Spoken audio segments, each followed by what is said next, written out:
Hi guys, for today's video guys, so si Papa karon magluto na po siya sa mo ang panihapon. Naka-ready na ang subak ug ang mga lamas.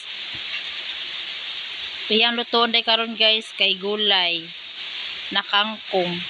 Kay kusog man kayong uwan diri sa mua, wa siya kapanagat.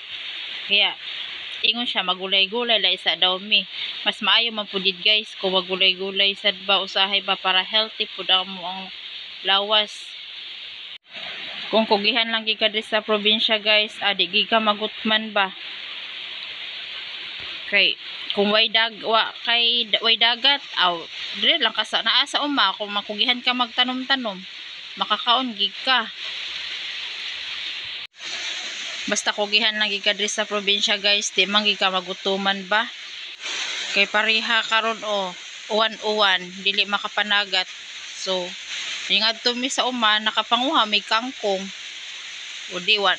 Ito na guys gilunod ni Papa ang bawang, ayan gidugmok-dugmok isa para mag brown ba para makabaho po ang mga silingan.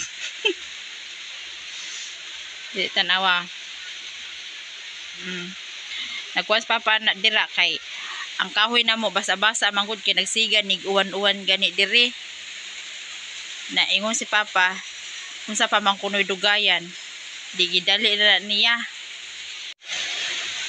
Hindi okay isa kay para daw humot. Mas maayo man gud og luto gid ang lamas. Unya karon gilunod na niya ang tangkay. Giuna sa niya gilunod ang tangkay kay para pumalata-lata daw daan kay may mga bata ami nga kauban mangaon.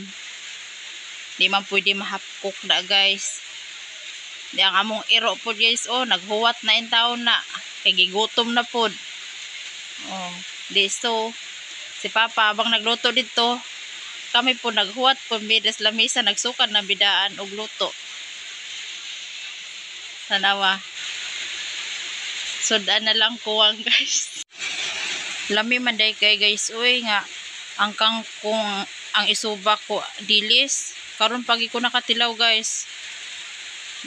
Lami kay gilamian magani mga bata dirag kaon. Tanawa wow, yummy. Diba kain?